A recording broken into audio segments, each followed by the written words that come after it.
Hello out there, all my beautiful friends. I'm Samantha, and this is the Sage Witch Mooncast. Welcome. I just wanted to touch on a few things before we really get started today. One being is that the podcast host that I currently use only keeps my episodes on for, I think it's like 130 days. So if you want access to my older podcasts or you want to revisit them, you can always follow me on my YouTube channel titled The Sage Witch, and I'll try to put a link below in the description for this podcast. Also, if you like what I do and want to show your support, you can click on the Buy Me a Coffee link below and you can make a donation to my channel there. As I've said, I'm a one-woman show and I do everything myself, from editing to posting to writing, along with my other daily activities, so your support is most graciously appreciated. Today we are going to talk about the quartz family of crystals. Quartz is your friend. One of the first stones you will probably bring into your practice when you are first starting out is some kind of quartz, and for good reason.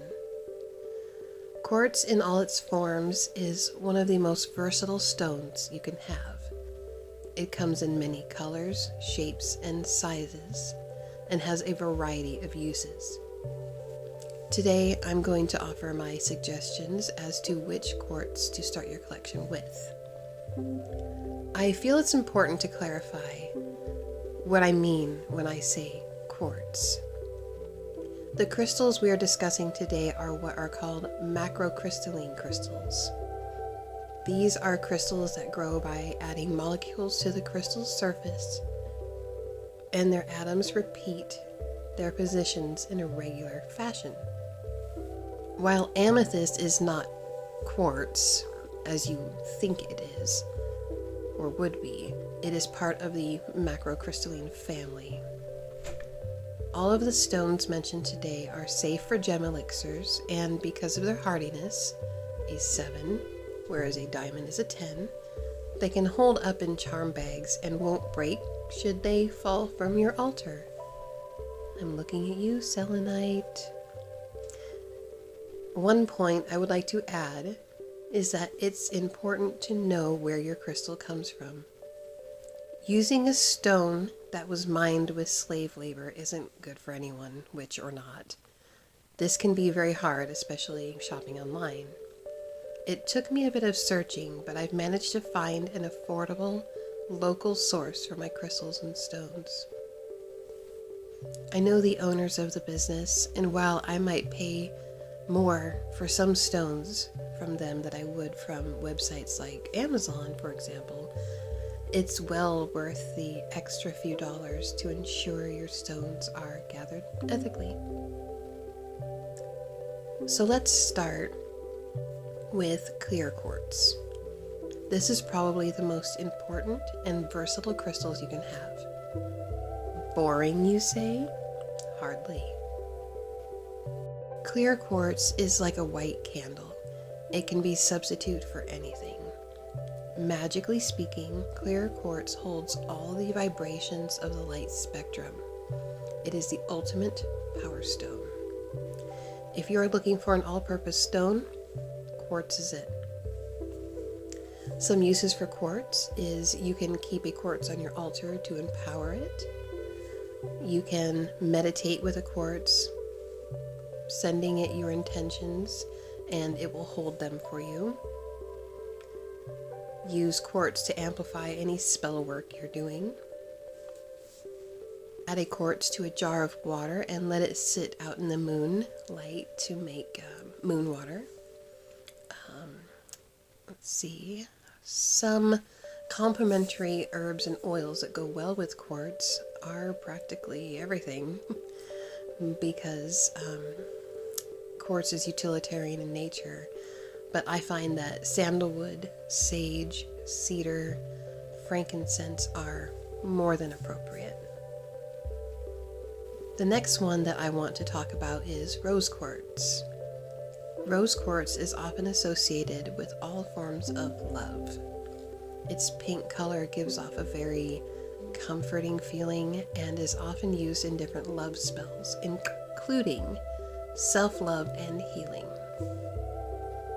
Rose quartz is different than pink quartz, as rose quartz does not create points and is generally rough and opaque in my experience.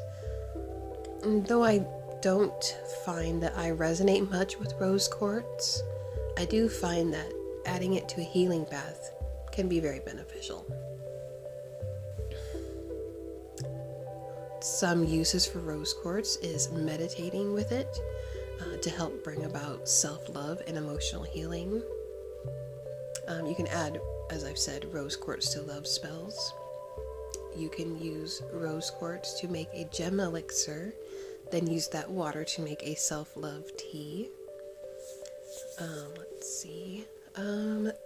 Some components that are complementary to rose quartz are chamomile, roses, vervain, yarrow, lavender, geranium, and ylang-ylang. The next stone that I want to talk about is amethyst. Amethyst is a light to deep purple stone and can come in points and clusters. It's associated with magical energy as well as the third eye chakra due to its purple hue. I find amethyst helpful when doing astral projection as well as divination. Amethyst can easily become bleached by the sun, so it's important to keep your amethyst away from direct sunlight.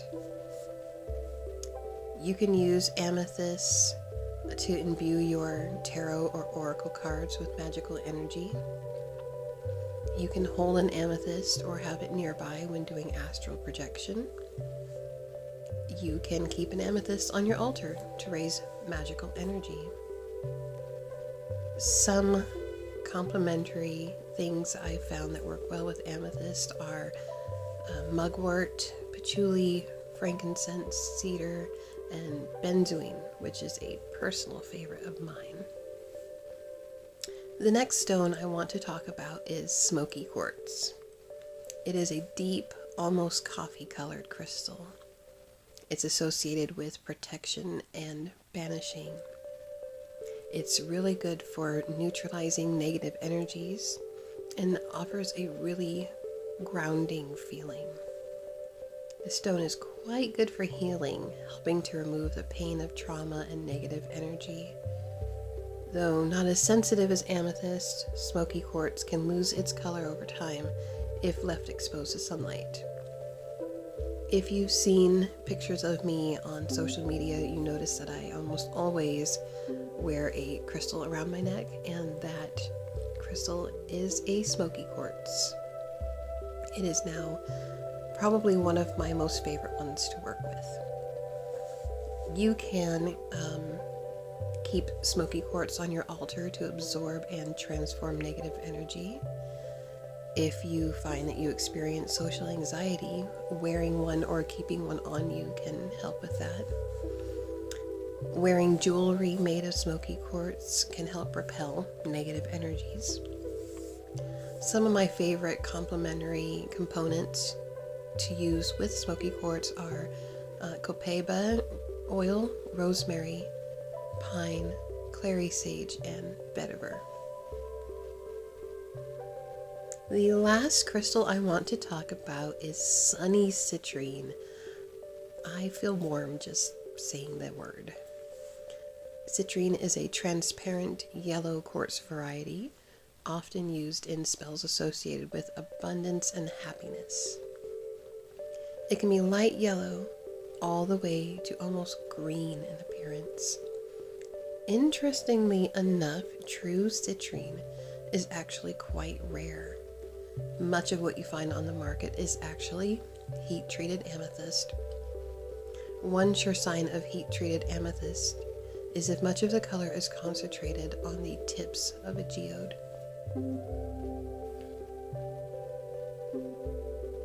If you put a lot of stock into the color vibration of a stone, this won't make much difference. Different colors vibrate at different frequencies, so if you are using color magic and want an orange or gold vibration or wave of light, this will work just fine. However, if you're concerned with the actual makeup of the crystal, it's best to get your citrine from a reputable source. You can keep citrine on your altar to remove negative energies and promote positivity.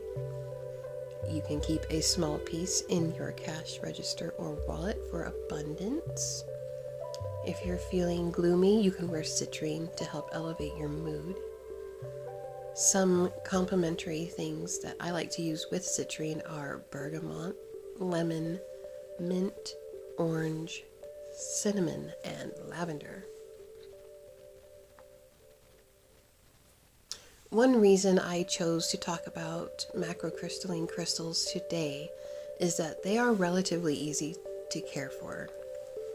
Spiritually speaking, you always want to cleanse your crystals when you first get them.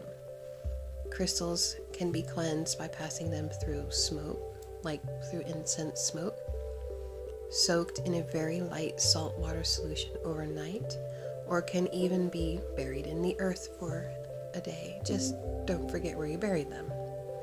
After cleansing your crystal, you will want to charge them. You can do this by setting them out in the light of a full moon, or even sitting and meditating with them. Once your crystal is charged, it's ready to be used. I personally like to keep my charged crystals on my altar. However, the more your collection grows, the harder this can be, especially if you have little space to begin with. When I'm not using my crystals, I store them in a cabinet. As I mentioned before, it is best to keep them away from direct sunlight so they can retain their color. Every so often, usually on the full moon, I will cleanse at least a few of them. I have quite a few stones, so doing them all at once isn't always possible. I somewhat consider myself to be a collector of rocks, minerals, and fossils, but you do not have to be a collector to practice magic. As I've said in the past, I also consider myself something of a minimalist, and that doesn't necessarily mean that you can't have things, but in this case, I definitely make an exception. So, my friends, I hope you enjoyed this crystal crash course on the Quartz family. Say that 5 times fast. Please remember, if you are experiencing any emotional distress, to seek qualified medical healing. Stones alone will not cure you. If you have any questions or comments, please feel free to leave them on either my Instagram, Facebook, or on this YouTube channel. So that is about it, my friends. Thank you so much for sharing your precious time with me, and I will see you next week. I wish you all the best of seasons.